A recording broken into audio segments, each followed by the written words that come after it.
Welcome back to my channel Sukanya smart. Hello friends, నేను ఈరోజు చెప్పబోయే టాపిక్ చాలా సెన్సిటివ్, అంటే మన హెల్త్కి సంబంధించింది.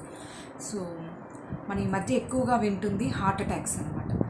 ఆ పేరు వింటేనే మనకు ఒక తెలియని భయం వచ్చేస్తుంది. అసలు ఒక ఏజ్తో సంబంధం లేకుండా ఈ మధ్య ప్రతి ఒక్కరికి కూడా ఈ హార్ట్ అటాక్స్ అనేవి వస్తున్నాయి అన్నమాట. అసలు ఈ హార్ట్ అటాక్స్ ఎందుకు వస్తుంది, అసలు ఎలా, దీన్ని సిమ్టమ్స్ ఎలా ఉంటాయి, దీని రెమెడీస్ ఏంటి, అవన్నీ కూడా ఈ వీడియోలో ఖచ్చితంగా మనం తెలుసుకుందాము. సో అందరూ స్కిప్ చేయకుండా ఈ వీడియో తప్పకుండా చూడండి, అందరికీ మంచిగా యూజ్ అవుతుంది. మనమైతే ఫస్ట్ హార్ట్ అటాక్ రావడానికి రీజన్స్ తెలుసుకుందాం. మెయిన్ రీజన్స్ ఏంటంటే diabetes, high blood pressure, over weight, అధిక బరువు ఉండడము, ఫిజికల్ వర్క్స్ ఏమీ చేయకుండా ఉండడము, డ్రింకింగ్, స్మోకింగ్, కొలెస్ట్రాల్ ఫుడ్స్ తినడము, oil foods, masala foods, biryanis. కొంతమందికి పిచ్చి అనమాట, ఎక్కువ ఓవర్గా తినేస్తూ ఉంటారు. ఎప్పుడో వీక్లీ వన్స్, మంత్లీ ట్వైస్ అలా తింటే పర్లేదు, బట్ ఎక్కువగా తినేసి అలా తినడం వల్ల మన హార్ట్ దగ్గర ఎక్కువగా బ్లాకేజ్ అయిపోతుంది అనమాట. అందువల్ల మెయిన్లీ హార్ట్ అటాక్ వచ్చే ఛాన్సెస్ ఉన్నాయి. ఇక సిమ్టమ్స్ విషయానికి వస్తే చెస్ట్ దగ్గర కొంచెం డిస్కంఫర్ట్గా ఉండడము, భుజం నొప్పి, ఇక్కడ నెక్ పెయిన్ వస్తుంది, జా పెయిన్ వస్తుంది, అండ్ ఇంకోటి ఏంటంటే శ్వాస సరిగ్గా ఆడదు, కొంచెం డిజీనెస్, అంటే ఎక్కువగా అలసిపోవడము, లేజీగా అనిపించడము, ఇంకా చెప్పాలంటే సరిగ్గా జీర్ణం కాకపోవడము, ఇలా అంతా ఉంటుందన్నమాట. ఈ నేను చెప్పిన సిమ్టమ్స్లో ఏదైనా మీకు కొంచెం సివియర్గా అనిపించినా, ఎక్కువగా ఉన్నట్టుండి పెయిన్స్ అలా వచ్చినా తప్పకుండా మీరైతే డాక్టర్ దగ్గరికి వెళ్ళి చెక్ చేసుకోండి. నెగ్లెక్ట్ మాత్రం చేయొద్దు. ఇదేముందిలే, గ్యాసే, అది ఇది అని చెప్పి ప్యాంటాప్ టాబ్లెట్స్ అలాంటివన్నీ యూజ్ చేయకండి. ఫస్ట్ అయితే డాక్టర్ని కన్సల్ట్ అవ్వండి. బెటర్, మనకి prevention is better than cure అంటారు కదా. అలాంటివి ఏది మనకి రిస్క్ కాకుండా, మీకు నేను చెప్పిన సిమ్టమ్స్ ఏది కనిపించినా ఫస్ట్ డాక్టర్ని అయితే కన్సల్ట్ అవ్వండి.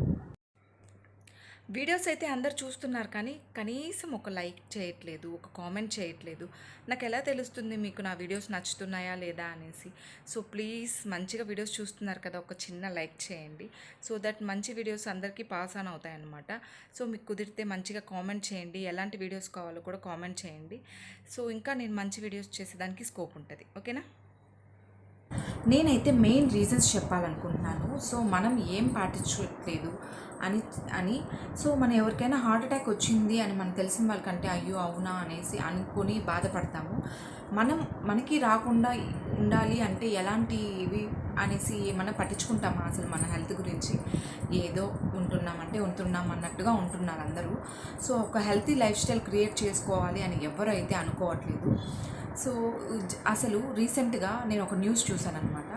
ఒక అమ్మాయి, ముంబైలో 8 years అమ్మాయి స్కూల్లో ఉన్నట్టుండి కళ్ళు తిరిగి పడిపోయిందంట. టీచర్స్ భయపడి హాస్పిటల్కి తీసుకొని వెళ్తే ఆ అమ్మాయి హార్ట్ అటాక్తో చనిపోయింది అని చెప్పారంట. డాక్టర్స్ చెక్ చేసి ఆ అమ్మాయి జంక్ ఫుడ్ తినడం వల్ల చనిపోయింది అని వాళ్ళు చెప్పారనమాట. పిల్లలు అల్లరి చేస్తున్నారనో, మారం చేస్తున్నారనో పిల్లలకి జంక్ ఫుడ్ ఇచ్చేస్తున్నారు. అంత ఇచ్చిన తర్వాత ఇలాంటి సిచ్యువేషన్స్ ఎదురైతే ఫేస్ చేసేది ఎవరు, బాధపడేది ఎవరు? ఖచ్చితంగా పిల్లలకి జంక్ ఫుడ్ అయితే అవాయిడ్ చేయండి. పిల్లలే కాదు, పెద్దలు కూడా అవాయిడ్ చేయండి. జనరలీ అందరూ బయట gobi, chicken pakoda, fish pakoda, something అలాంటివన్నీ తింటూ ఉంటారు కదా. ఖచ్చితంగా వాటిలో ఫుడ్ కలరు, టేస్టింగ్ సాల్ట్ అనేవి యాడ్ చేస్తూ ఉంటారు. ఇంకా ఫ్రైడ్ రైసెస్ కూడా తింటుంటారు. ప్రతి ఒక్క దాంట్లో ఖచ్చితంగా టేస్టింగ్ సాల్ట్, ఫుడ్ కలర్స్ ఇలాంటివన్నీ యాడ్ చేస్తుంటారు. ఏముంది, కొంచెమే కదా యాడ్ చేస్తారు అని అనుకుంటాం, బట్ రెగ్యులర్గా అలా అప్పుడప్పుడు తీసుకోవడం వల్ల ఖచ్చితంగా ఇది హార్ట్ అటాక్ వచ్చే ఛాన్సెస్ అయితే ఉంటాయన్నమాట. అన్నీ తెలిసి మనము కూడా జంక్ ఫుడ్ని వదిలేకుండా ఉన్నాం, బట్ మెల్లగా అవాయిడ్ చేయడం చాలా మంచిదన్నమాట. హెల్తీ లైఫ్ స్టైల్ క్రియేట్ చేసుకోవాలి. ఫర్ ఎగ్జాంపుల్కి మన విలేజెస్లో చూసారా, వాళ్ళ లైఫ్ స్టైల్ ఎలా ఉంటుంది? పొద్దున్నే లేచి మంచిగా బ్రేక్ఫాస్ట్ చేసి వాళ్ళ వర్క్స్కి వాళ్ళు వెళ్ళిపోతారు. ఫుల్గా వర్క్ చేస్తారనమాట, మంచిగా చెమటలంతా పట్టేస్తారు. ఫిజికల్ వర్క్ అనేది మంచిగా ఉంటుంది అనమాట. మంచిగా వాటర్ తీసుకుంటారు. మంచిగా ఈవినింగ్ వచ్చేసి త్వరగా తినేస్తారు అని త్వరగా పడుకునేస్తారు. మన లైఫ్ స్టైల్ ఎలా ఉంటుంది? లేట్గా లేస్తారు, బ్రేక్ఫాస్ట్ లేట్గా చేస్తారు, మళ్ళీ ఎప్పుడో కానీ లంచ్ చేస్తారు. ఫిజికల్ వర్క్ అనేది చాలా తక్కువ ఉంటుంది. సాఫ్ట్వేర్ వాళ్ళకైతే ఇంకా అసలు చెప్పాల్సిన అవసరమే లేదనమాట. సో అలా ఉంటుంది. మళ్ళీ నైట్ ఏంటంటే నెట్ఫ్లిక్స్ మూవీస్ అవి ఇవి అని చెప్పి నైట్ మంచిగా మూవీస్ చూసుకుంటూ లేట్గా డిన్నర్ చేస్తూ లేట్గా పడుకుంటున్నాం. ఇంకెక్కడ బాగుంటుందండి మన హెల్త్? సో పట్టించుకోవాలి కదా మన హెల్త్ గురించి. సో సాఫ్ట్వేర్ వాళ్ళకి కొంతమంది నైట్ షిఫ్ట్స్ అలా ఉండొచ్చు. సో వాళ్ళు దానికి తగినట్టుగా వాళ్ళ హెల్త్ని బ్యాలెన్స్ చేసుకుంటూ ఉండాలన్నమాట. ఎక్కువ సిట్టింగ్ పొజిషన్లో ఉంటారు కాబట్టి అప్పుడప్పుడు యోగా కానీ వాకింగ్ కానీ ఎక్సర్సైజెస్ కానీ అలాంటివి చేస్తే వాళ్ళకి మంచిగా హెల్ప్ అవుతుందన్నమాట. సో ఎక్కువగా కూడా బయట జొమాటోస్లో అలాంటి వాటిలో ఆర్డర్ పెట్టుకోకండి. మ్యాక్సిమం బయట ఫుడ్స్ అంటే ఓన్లీ బయట జంక్ ఫుడ్ తినడమే కాదండి, చాలామంది ఈ మధ్య ఆర్డర్ పెట్టేసుకుంటున్నారు. సో అవి ఎలా కరెక్ట్గా చేస్తారని మనకి తెలియదు కదా. సో అప్పుడప్పుడు అయితే ఓకే, కానీ చాలామంది రెగ్యులర్గా ఆర్డర్ పెట్టుకుంటూ ఉంటారు, బయట ఫుడ్డే తింటూ ఉంటారనమాట. సో మ్యాక్సిమము బయట ఫుడ్ అవాయిడ్ చేయండి, హోటల్స్ ఫుడ్. హోమ్ ఫుడ్కే ప్రిఫరెన్స్ ఇవ్వండి. సో దట్ మనం ఇలా కూడా అవాయిడ్ చేయొచ్చు అనమాట. ఇంకోటి ఏంటంటే, సో ఫర్ అసలు మెయిన్ మనం ఒకటి మర్చిపోతాం, మన సెలబ్రిటీస్నే చూడండి. సో వాళ్ళకి ఎంత లగ్జీరియస్ ఉంటుంది, ఇవన్నీ హ్యాపీగా తినచ్చు కదా, ఎందుకు వాళ్ళు తినరు? సో వాళ్ళకి అన్నీ తెలుసు అనమాట. ఎందుకు స్ట్రిక్ట్ డైట్ ఫాలో అవుతారు, ఎందుకు స్లీప్ అనేది ఖచ్చితంగా వాళ్ళు పాటిస్తారు. సో వాళ్ళకి అన్నీ తెలుసు, ఎలా ఉండాలి, ఎలా మెయింటైన్ చేయాలి, ఎలా ఉంటే హెల్తీగా ఉంటామని. సో ఇలాంటి విషయాల్లో వాళ్ళని ఎందుకు మనం ఇన్స్పిరేషన్గా తీసుకోము? అసలు హెల్తీ లైఫ్ స్టైల్ అంటే అంత పెద్ద కష్టమా? అంత కష్టమేం కాదు. సో ఏంటంటే, సో మనం పొద్దున్నే లేయాలి. సో లేచి ఆ కాఫీ టీలు మానేసి మంచిగా హాట్ వాటరు, సో ఇంకా డిటాక్స్ డ్రింక్స్ చాలా ఉన్నాయి, జీలకర్ర వాటర్ కానీ గ్రీన్ టీ కానీ, ఇంకా మనము సోంపు ధనియాలు ఇలా కషాయం లాంటిగా ఉంటాయి కదా, సో అలాంటివన్నీ, లేకపోతే బ్లాక్ కాఫీ అంటున్నారు, అలాంటివన్నీ ట్రై చేయండి. కాఫీ టీస్ అయితే మ్యాక్సిమం అవాయిడ్ చేసేసేయండి. మంచిగా ఎర్లీ బ్రేక్ఫాస్ట్ చేసేసేయండి, మంచి ప్రోటీన్ ఉండే బ్రేక్ఫాస్ట్ తీసుకోండి. అండ్ త్వరగా మంచి సఫిషియెంట్ వాటర్ తీసుకోండి. మంచిగా కోకోనట్ వాటరు, మజ్జిగ ఇలాంటివి తాగండి. కూల్ డ్రింక్స్ అయితే అస్సలు మానేసేయండి. అసలు చల్లగా ఈ సమ్మర్లో చాలామంది తెలియని వాళ్ళు అందరూ కూడా కూల్ డ్రింక్స్ తాగేస్తూ ఉంటారు. కూల్ డ్రింక్సే కాదు, మిగతా సాఫ్ట్ డ్రింక్స్ కూడా ఏవి మంచిది కాదండి. నాకు తెలిసినంత వరకు మంచిగా కోకోనట్ వాటరు, లెమన్ వాటరు ఇలాంటివి తాగితే మన హెల్త్కి అయితే చాలా మంచిది. సో ఇవన్నీ కూడా పాటించండి. నేను ఫైనల్గా మనం ఎలా రెడ్యూస్ చేసుకోవచ్చు ఇలాంటి హార్ట్ అటాక్స్ అంటే, so first life style change అనమాట. ఖచ్చితంగా మన లైఫ్ స్టైల్ అయితే చేంజ్ చేసుకోవాలి.